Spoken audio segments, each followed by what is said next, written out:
तो सृष्टि संकट में है और आज IBC 24 में हम सभी मिलकर उसके लिए प्रार्थना भी करेंगे और उसके साथ ही आपको अपडेट भी बताएंगे। मध्य प्रदेश में आज क्या हुआ, मैं आप सभी का बहुत बहुत स्वागत। मैं हूं आप सभी के साथ रचना नितेश और सबसे पहले अभी सीधे लिए चलते हैं आपको सीहोर। आपको बता दें कि सीहोर में मुंगावली गांव में बोरवेल में एक मासूम बच्ची फंसी हुई है। महज 3 साल की उम्र इस बच्ची की है और पिछले कई घंटों से ये बोरवेल में फंसी हुई है। 16 फीट की खुदाई के बाद रेस्क्यू ऑपरेशन में इस वक्त रुकावट आ रही है। लगातार तस्वीरें भी IBC 24 के माध्यम से आप तक पहुंचा रहे हैं। ये जानकारी सामने आ रही है कि जो खुदाई चल रही थी वहां पर काला पत्थर अब बीच में आ रहा है, जिसकी वजह से रेस्क्यू का काम काफी धीमा पड़ गया है। करीब 10 से 15 फीट और खुदाई होनी बाकी है क्योंकि काफी गहरे इस बोरवेल में लगभग 29 फीट की गहराई में ये 3 साल की मासूम बच्ची फंसी हुई है। सेना, NDRF, SDRF की टीम इस वक्त वहां पर रेस्क्यू में जुटी हुई है। सृष्टि को पाइप के जरिए ऑक्सीजन दी जा रही है। जिला प्रशासन के अधिकारी और पुलिस इस वक्त वहां पर मौजूद है। साथ ही मध्य प्रदेश के CM शिवराज सिंह चौहान भी लगातार प्रशासन के संपर्क में है और तमाम जानकारियां उनसे लेते जा रहे हैं। प्रशासन को आवश्यक कदम उठाने के निर्देश दिए गए हैं। जो तस्वीर है वो सीधे ग्राउंड जीरो की तस्वीर आप देख रहे हैं। यही वो जगह है जहां पर वो बोरवेल है, जहां खेलते खेलते अचानक मासूम सृष्टि बोरवेल की गहराई में जा फंसी है। लगभग 30 फीट की गहराई में वो फंसी हुई है, ये जानकारी सामने आ रही है। और बगल में एक गड्ढा भी खोदा जा रहा है, मशीनें यहाँ पर लगी हुई और युद्ध स्तर पर सृष्टि को बचाने की ये मुहिम जारी है। IBC 24 भी अपने दर्शकों से यही अपील करता है कि आप भी घर बैठे प्रार्थना जरूर कीजिए सृष्टि के लिए। एक मासूम जो अपनी जिंदगी है कि 30 फीट की गहराई में इस वक्त बच्ची है, वहां तक पाइप के माध्यम से ऑक्सीजन सप्लाई की जा रही है। 10 से 15 फीट की खुदाई जो है वो अभी भी बाकी है। हालांकि काफी गहरी खुदाई की जा चुकी है, लेकिन इसके बाद वहां पर जो काला पत्थर, जो तस्वीरों में आप देख पा रहे होंगे कि कितनी खुदाई यहां पर की जा चुकी है। एक बड़ा टीला यहां पर बन चुका है, लेकिन बीच में कहीं खुदाई के बीच में काला पत्थर आ रहा है, जिसकी वजह से थोड़ी दिक्कतों का सामना करना पड़ रहा है। जब बोरवेल के आसपास खुदाई होती है तो बहुत ही एहतियात के साथ में ये कार्य किया जाना होता है और इसी वजह से थोड़ा एहतियातन धीमा जरूर हुआ है रेस्क्यू का काम, क्योंकि काला पत्थर बीच में आ रहा है और किसी भी तरह का कोई चांस जो है वो टीम नहीं ले रही है।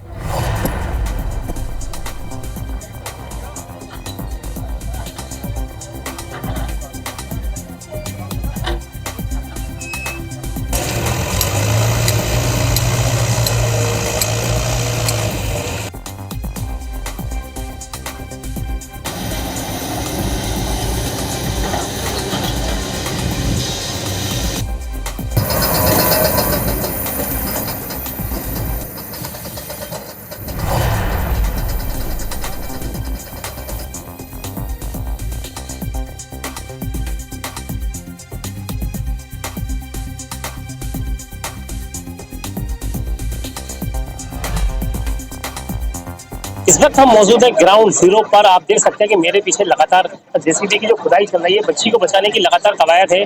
प्रशासन पूरा मौके पर है। SDRF, NDRF की टीम लगातार यहाँ पर खुदाई कर रही है।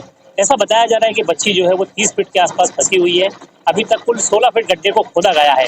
बच्ची को निकालने के लिए करीबन 35 फीट से अधिक का गड्ढा खोदना पड़ेगा, पर एक बड़ी अड़चन सामने आई है कि जिसके चलते काला पत्थर जो आया है, जिसकी वजह से काम बहुत धीमी गति से चल रहा है। लगातार प्रशासन मुस्तैदी से यहाँ पर है, ग्रामीण लोग यहाँ पर लगे हुए हैं। बच्ची के माता पिता मौके पर है, बच्ची की माता रो रो के बुरा हाल है, पिता भी मौके पर बैठे हुए हैं और यहाँ पर प्रशासन पूरी मुस्तैदी के साथ खुदाई में लगा हुआ है। बच्ची की मूवमेंट पे लगातार नजर रखी जा रही है, बच्ची को जो है ऑक्सीजन दी जा रही है और कैमरे से इसकी मॉनिटरिंग की जा रही है। तभी छोकर IBC 24 न्यूज सीहोर। तो सीहोर में ग्राउंड जीरो पर लगातार सृष्टि पर नजर बनाए हुए हैं, इस खबर पर नजर बनाए हुए हैं हमारी टीम और लगातार आप तक अपडेट से पहुंचाते रहेंगे। लेकिन इस वक्त बुलेटिन में आगे बढ़ रहे हैं, दमोह की ओर रुख करेंगे। दमोह के गंगा जमुना स्कूल में हिंदू बच्चियों को हिजाब पहनाने के मामले में लगातार खुलासे हो रहे हैं। हिजाब ही नहीं बल्कि स्कूल में बच्चियों से जबरन किस तरह से नमाज पढ़ाई जाती थी, यह भी खुलासा हुआ। ऐसा नहीं करने पर गैर मुस्लिम बच्चों के साथ मारपीट भी होती थी। वहीं स्कूल के खिलाफ अब तक कोई कार्रवाई नहीं होने की वजह से स्कूल शिक्षा मंत्री ने DEO को हटाने के निर्देश दे दिए हैं। वहीं मामले में सियासत भी जमकर हो रही है। देखिए रिपोर्ट।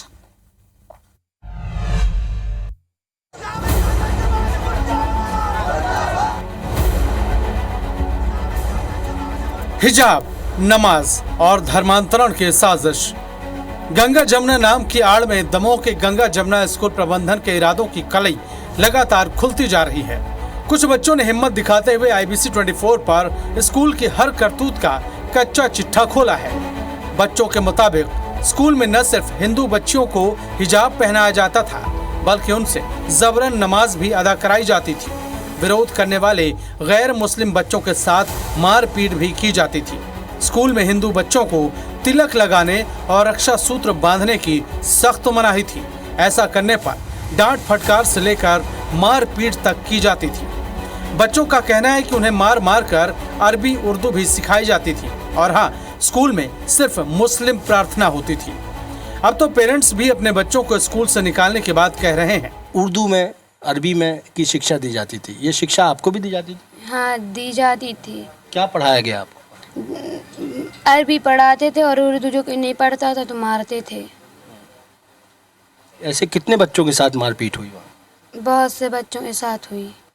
वहाँ मना करते थे कि स्कूल में जो अगर कोई डांट रहा है ये घर में नहीं बताना? नहीं, ऐसा बोलते थे? एक बार मैम ने बोला था। क्या बोला था? कि स्कूल में मत बताना कि अरबी पढ़ाते हैं। और कभी टीका लगा के चले गए आप और पहन के चले गए तो? सर वो लोग कहते हैं कि पहन के नहीं आना कर। और बच्चियाँ पनिशमेंट भी देते हैं क्या वहाँ पर अगर कोई जाता है? यस सर, कि अप एंड डाउन लगवाते हैं 10 बार। स्कूल में किसी धर्म के लिए नहीं चलता है, सार्वजनिक है। और अगर संविधान में ये लिखा है अपना अपना धर्म, तो फिर हमारी बच्ची को अब जैसे इसको टीका लगा के जाती थी तो टीका नहीं मना करते थे। काजल लगा नहीं सकते, नाखून पॉलिश बच्ची नहीं लगा सकती। अब बच्चियाँ वो तो शौक में लगाते ही रहते हैं, तो नाखून पॉलिश नहीं लगा सकते, बिंदी आप लगा के नहीं जा सकते। तो इस बार तो हमारा पूर्णतः पूरा बच्चे को निकालना ही है। गंगा जमुना स्कूल में हिंदू स्टूडेंट्स से नमाज पढ़वाई जाती थी। इसकी तस्दीक लॉकर में मिले इस्लामिक साहित्य से भी होती है। इतना ही नहीं, स्कूल के टीचर्स का भी धर्म परिवर्तन कराया गया। वो था अफसा शेख, उनके पति का नाम था शेख इकबाल और उनकी माँ का नाम लिखा था वहाँ पे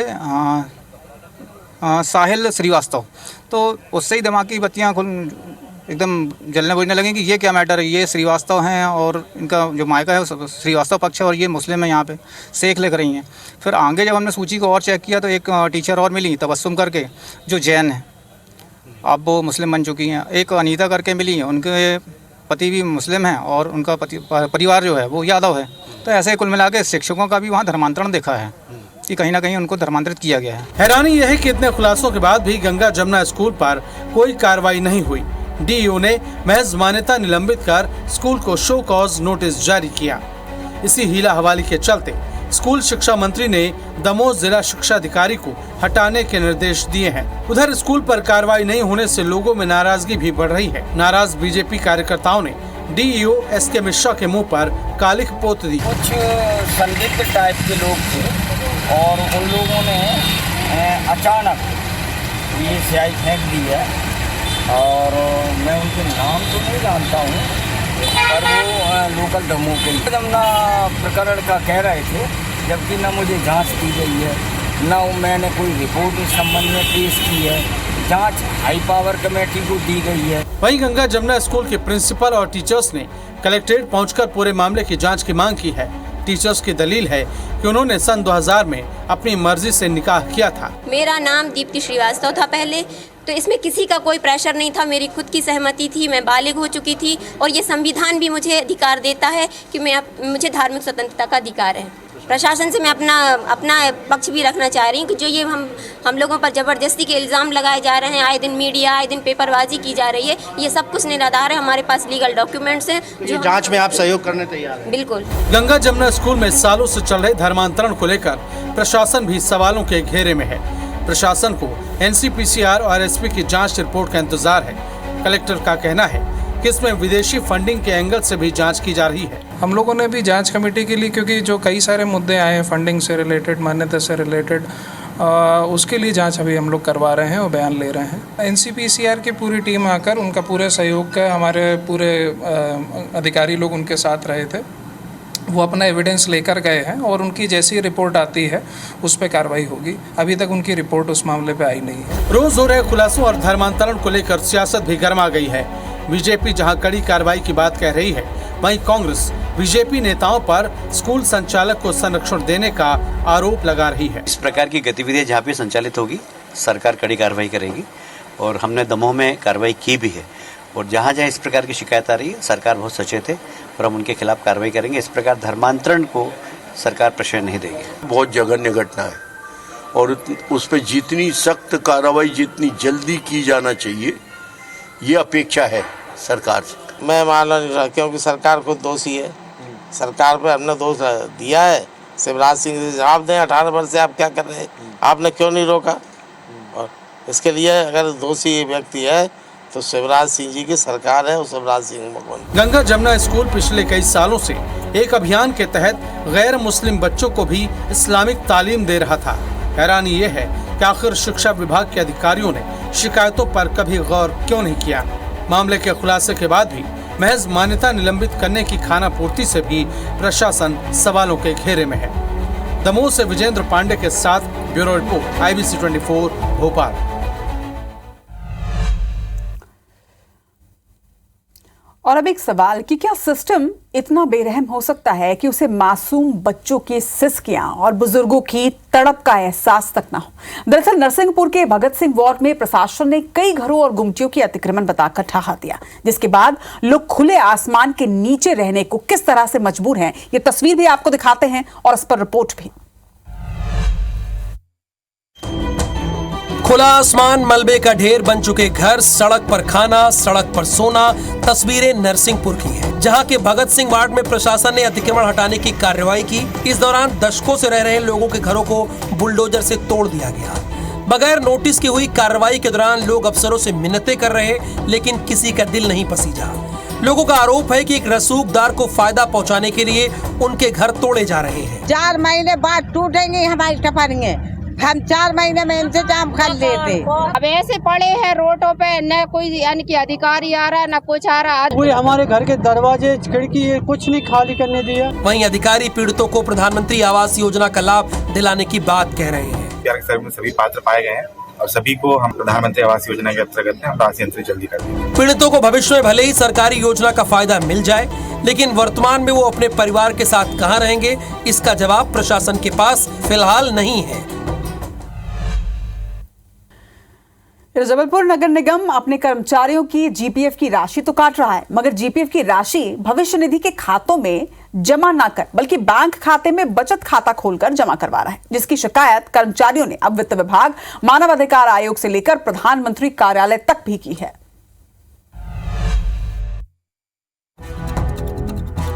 जबलपुर नगर निगम अपने कर्मचारियों के भविष्य से खिलवाड़ कर रहा है। दरअसल पिछले 5 सालों से कर्मचारियों के पीएफ की राशि पीएफ ऑफिस में जमा न होकर सीधे निगम के बैंक खाते में जमा हो रही है। इसके चलते निगम को तो ब्याज का पैसा मिलने से फायदा हो रहा है, लेकिन कर्मचारियों को खासा नुकसान उठाना पड़ रहा है। कर्मचारियों ने इस बार मानवाधिकार आयोग से पीएमओ तक शिकायत की है, जिसके बाद आयोग ने कलेक्टर और निगम कमिश्नर को नोटिस जारी करके जवाब मांगा है। नगर निगम ने अब तक कोई माकूल जवाब तो नहीं दिया, लेकिन अधिकारी जांच की बात कह रहे हैं। 3.5% ब्याज दिया जा रहा है। गवर्नमेंट रेट से आप काट रहे तो गवर्नमेंट रेट से भुगतान करो भाई, जहाँ ब्याज दर। मैं थोड़ा देख के ही आपको ठीक बता पाऊँ। महापौर भी इसे लापरवाही मान रहे हैं और नियम के मुताबिक कार्रवाई की बात कह रहे हैं। की पत्र भी आया है, ये मेरी जानकारी में नहीं है, अब आप लोगों ने बताया, इसको संज्ञान में लेकर निश्चित तौर पर इसमें मैं बात करूंगा। नगर निगम की इस लापरवाही के चलते कर्मचारियों ने हाई कोर्ट का रुख किया है। और इन तमाम खबरों के बीच अब आपको सतना से एक दिलचस्प तस्वीर दिखाते हैं। एक लड़की दुल्हन के जोड़े में बीएड फाइनल की परीक्षा देने के लिए पहुंची और साथ में पहुंचे दूल्हे राजा। एग्जाम सेंटर के बाहर दुल्हन का इंतजार करते नजर आए। इम्तिहान के बाद घर वालों ने धूमधाम से दुल्हन को विदा भी किया। तस्वीर भी देखिए और एक खास रिपोर्ट में।